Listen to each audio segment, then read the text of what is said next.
Salut, te voici actuellement sur la chaîne YouTube Snapstar. Sur cette chaîne, tu retrouveras tous les plus gros clashs de Snapchat et tous les plus gros buzz du moment.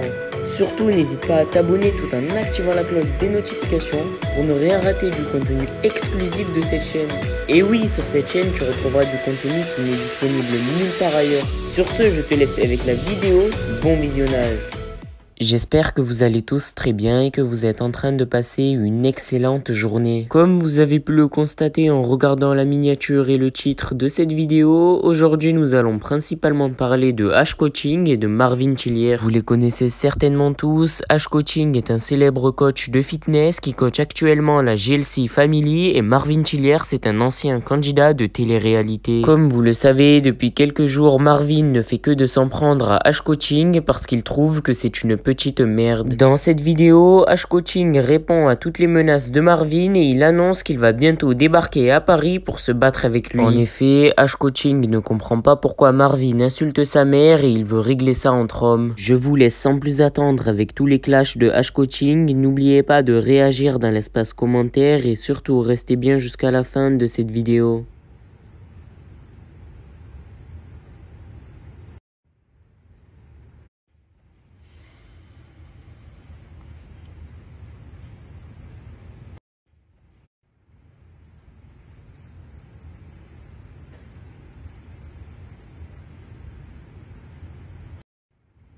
On va reprendre point par point, je pense que c'est mieux. Parce que sa story, en fait, elle m'a laissé sans voix. Mais vraiment. Tu sais, Marvin, le problème dans tes propos, c'est que la dame que tu insultes, c'est la sœur de quelqu'un, c'est la mère d'autres enfants, c'est la tante de certains. Et ce que tu comprends pas, c'est que ça a des répercussions de tels propos, tu vois. Moi, j'ai demandé des excuses à personne.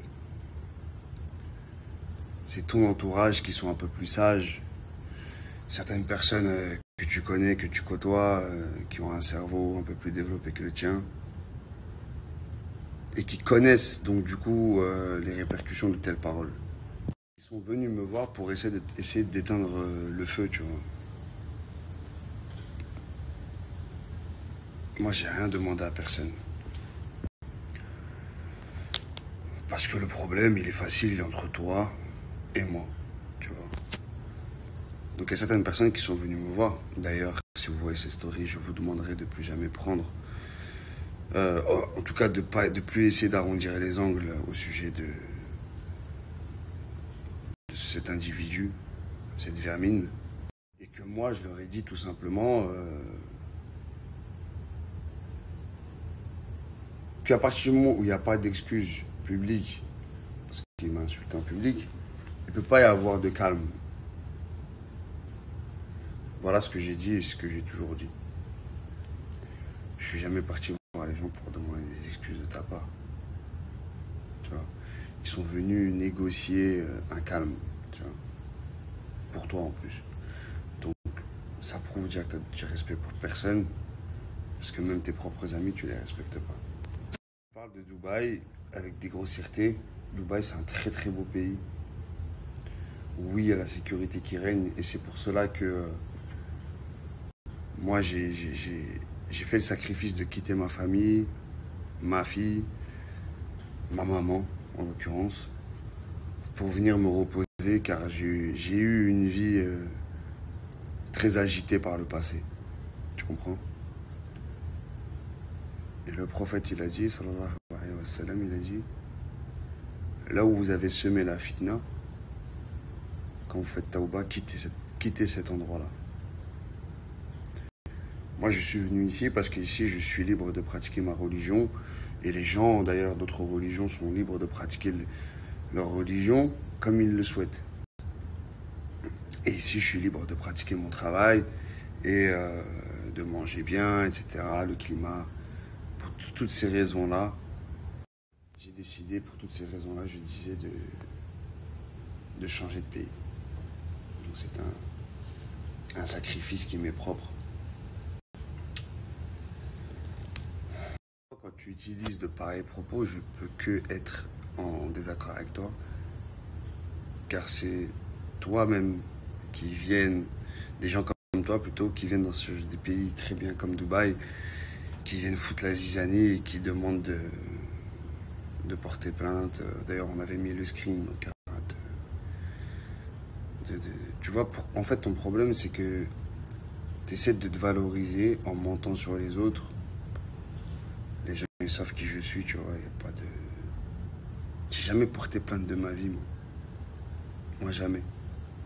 Donc, tu dis que tu es prêt à faire sauter ton sursis pour moi. Ton sursis de quoi? Lequel? Celui-là où tu as été enfermé en psychiatrie pour viol? Non, pédophilie, je crois. Viol ou pédophilie, je sais plus. Bah, je serais bien sur Paris entre le 15 et le 17, tu vois, je sais pas. Ça se joue à quelques jours. Et tu seras le premier informé. Ceci dit, qu'est-ce qui se passe maintenant? Ce qui se passe, c'est que tu causes beaucoup de tort à beaucoup de monde. Tu vois, avec de tels propos, comme j'ai dit précédemment, la femme que tu insultes dans tes stories, elle a plusieurs enfants, elle a des neveux, elle a des cousins. Et ce que tu comprends pas, c'est que là, on n'est pas dans la télé-réalité, là. Le problème, c'est que maintenant, tu as mis en colère beaucoup de monde. Logique. Logique. Tu vois, moi, je suis un Algérien. On est connus pour être des gens fiers et des gens d'honneur. Donc tu penses que tu peux insulter quelqu'un, comme moi, qui est algérien et fier de l'être, et qui est musulman, et qui a des codes d'honneur, tu vois, pas comme toi, hein, parce que, bien entendu, on sait que t'en as pas, ça c'est... Et tu penses que ça va s'arrêter là. Tu penses que tu vas en sortir indemne. Et ça, tu te trompes. Tu te trompes, jeune homme. Et je te le jure, que tu vas regretter amèrement tous tes propos, d'une façon ou d'une autre. C'est une certitude, ça. Crois-le sur parole. Pas t'insulter, ce qui est sûr. J'insulte pas les gens, je suis pas éduqué comme ça.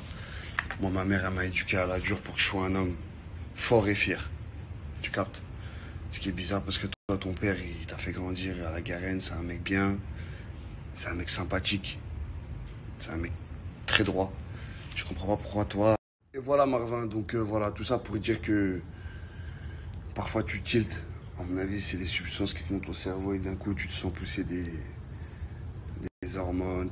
Là, t'es sous testo, t'es à fond, tu vois. Sans compter ce que tu te mets dans le pif. Et donc là, t'es à bloc. Il y a une différence entre la perception et les capacités. Tu vois. Donc arrête ton blabla. Moi, en tout cas, t'avais vu que t'as dépassé un certain cap. Moi, j'en parlerai plus de toi sur les réseaux. On se voit dans 15 jours, Inch'Allah. Ok? La dernière chose qui est bien, c'est que tout ce que tu dis, t'as vu, baliverne. Moi, ce que je dis, c'est qu'il y a des témoins, moi. Quand je t'attrape avec un café, des témoins. Tu vois? Et il y a quelqu'un qui va témoigner. Tu vois? Et quand tes amis sont venus me voir, parce que moi, j'ai pas demandé à voir personne, j'ai demandé à voir personne, c'est tes amis qui sont passés par des mecs que je connais, qui ont voulu me faire un rendez-vous. Donc, Marc, s'il te plaît, tu vas dire ce que tu as vu, ce que tu as entendu. C'est tout. Ah, les amis, j'ai vraiment pris beaucoup de plaisir à retourner à la salle, retrouver des sensations musculaires, apprendre à faire du box. C'était super cool, ça m'a repimpé de fou. Voilà. Et c'est là aussi qu'il y a un beau message qui se dit que la santé, c'est ce qu'il y a de plus important dans la vie. Moi, j'ai la côte cassée, donc j'ai pu, pendant 5 jours, j'ai rien pu faire. Et là, juste de me dire que je peux m'entraîner, c'est déjà un bienfait de fou. Voilà. On ne remercie pas assez le Seigneur pour tout ce qu'il nous donne chaque jour. Juste le fait d'avoir la vue tous les matins quand on se réveille, de pouvoir entendre les gens nous parler, de pouvoir respirer et de pouvoir agir, de bouger, de faire comme on veut. Merci à toi d'avoir visionné cette vidéo et surtout n'hésite pas à liker la vidéo et à nous donner ton avis dans l'espace commentaire. Sur ce, on se retrouve dans une prochaine vidéo. Peace.